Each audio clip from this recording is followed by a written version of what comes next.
What are you doing? Didn't you read the title of this episode? I am begging you, stop listening to my podcast. You're still here? Okay, I will see what I can do to persuade you to stop listening to my podcast. This is Love Your Work, and I'm David Cadavy.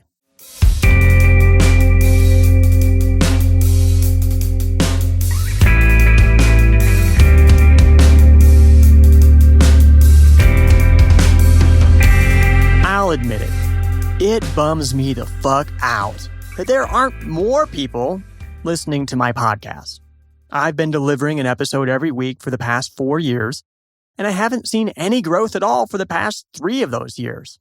If anything, my stats tell me I get fewer downloads than I did 3 years ago. Before I get to why I want you to stop listening to my podcast, I have to be clear. Sometimes it makes me sad that more people aren't listening to my podcast. And it's not that I want to be rich and famous. I decided what I wanted when I made the decision 4 years ago to double down on being a writer and a podcaster. I told myself, I want to make a living creating. I don't want creating to be merely a marketing strategy for other things. Is that completely insane? So I sold everything I owned and moved to the third world. I knew I would struggle to make money for a while, but I never knew the struggle would take this long. I never knew it would be this hard. That's the reason I wish more people listen to my podcast. I don't need to make enough money to buy a Bentley or even a Toyota. I just want to make enough money from my writing and podcasting that I can do more writing and podcasting. I wrote my first book 10 years ago. I moved to South America 4 years ago. I don't want to write so I can make money. I want to make money so I can write. And that's the only thing that makes it fucking heartbreaking about not having more people listening to my podcast. But there's no denying that people shouldn't be listening to my podcast. At the beginning of this year, I tried an experiment.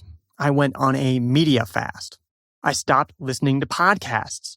I stopped checking Twitter. I even stopped reading books. I stopped multitasking and started unitasking. At first, it was agonizing. I felt like I needed more stimulation. But I powered through it, and it was like rummaging through the junk piled up in your dead grandmother's dusty attic. I was surprised what I discovered underneath all that clutter. My own thoughts. Instead of listening to a podcast while cooking and eating lunch, I simply focused on cooking and eating lunch. If I was chatting with a friend on WhatsApp, I wasn't switching to Instagram between messages. I was only chatting with that friend. I watched the sunset almost every day, and I didn't post pictures of those sunsets to Instagram. I just sat there and watched the colors change like some enlightened Neanderthal.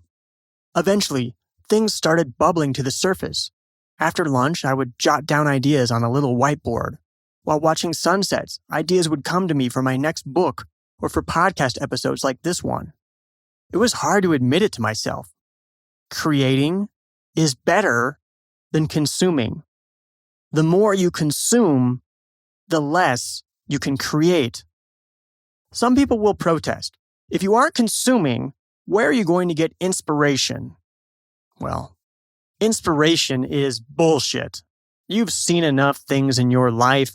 You've had enough damn ideas. You never did shit with most of them. Neither did I. Your need for inspiration is a fear of your own thoughts. It's a fear of doing the hard work of processing what's in your head, breaking out of the bullshit scripts that society writes for you and having an actual thought, a true, sometimes uncomfortable, original thought. You don't need inspiration. You need action.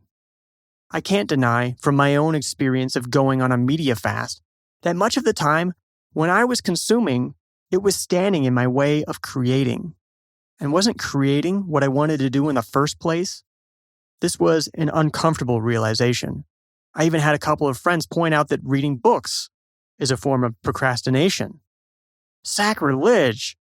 But they're right. How many books have you read? Can you recite what you learned from those books? Have you truly taken action on what you learned, or did you just move on to the next book? As you can see, for me, as someone who creates, as someone who writes books and makes podcasts, this was a tough pill to swallow. I had to search myself for why I create what I create. And I concluded that more than anything, I create for my own self-development. In this world, everyone is trying to get a piece of you. Facebook wants your eyeballs and your browsing history. The news media wants your attention. They'll manipulate your emotions. They will try to fool you into thinking it's somehow virtuous to be informed, but it's all fucking bullshit. On top of it, addictive substances are all around us. How many lives have been destroyed by alcohol or addictions to prescription drugs? Go to a hospital. Look in the vending machine. Sugar, more sugar. It's so pervasive, we assume sugar isn't putting us in the hospital. And how many of us swear that we can't function in the morning unless we have a piping hot thermos of a psychoactive drug? Yeah, caffeine. This shit is not right. Some of you are probably wondering what the fuck the news, Facebook, and coffee have to do with my podcast. As I said, I primarily make this show and write books to help myself because it brings me meaning. That meaning is strong enough to motivate me to take a break from listening to podcasts and reading books, to say fuck the news, fuck Facebook, fuck alcohol in every corner, fuck the sugar all around us, fuck the caffeine in every cup. Some people would describe this mindset as stoic. Well, my unpopular opinion is that stoicism is useless as a philosophy. It just rings hollow in my ears. Stoicism is not the cause of a meaningful life. A stoic mindset, instead, is the effect of a meaningful life. All the things I described can be pleasurable. You could call my media fast a dopamine fast. As Dr. Robert Lustig taught us on episode 185, pleasure, which is triggered by dopamine, is different from happiness, which is triggered by serotonin. In fact, pleasure and happiness are like polar opposites. So I don't shun pleasures by way of stoicism. I don't shun pleasures for the sake of shunning pleasures. I do it because none of that so-called pleasurable stuff will help me be the human that I want to be. None of that will help me with this journey of creating. I create so that I can create. And so, who would I be if I expected you to listen to my podcast?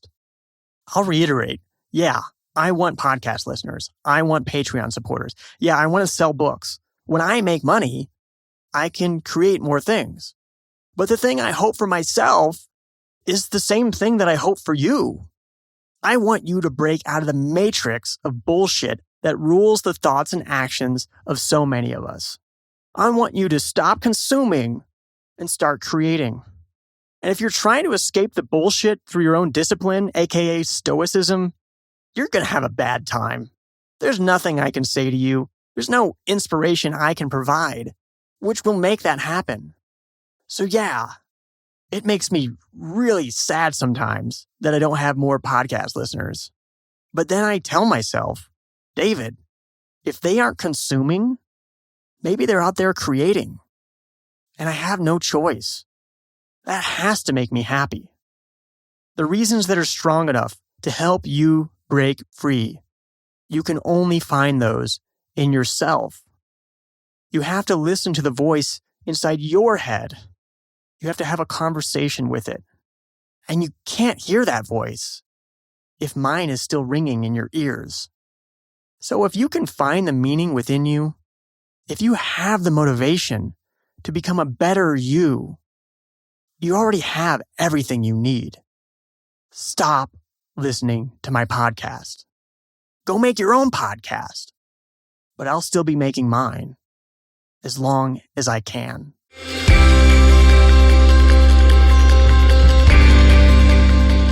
At the core of being able to love your work is one question. Where does the money come from?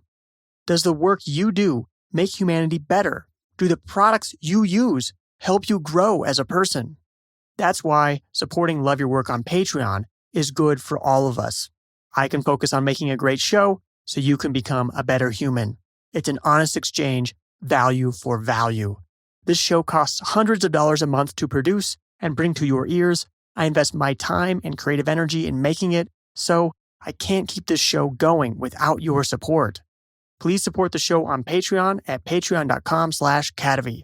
Think of it like a coffee meeting. Is this show worth buying me a coffee a month? Head to patreon.com/Cadavy to join. You'll get perks such as early access to ad-free content, masterclasses, or office hours directly with me. That's patreon.com/Cadavy, or Overcast users, just tap on the $sign. Love Your Work is brought to you in part by our top Patreon supporters, such as Jeffrey Mason. The theme music for Love Your Work is At Sea by Dorena from the album About Everything and More, by arrangement with Deep Elm Records at deepelm.com. Love Your Work is a production of Cadavy, Inc.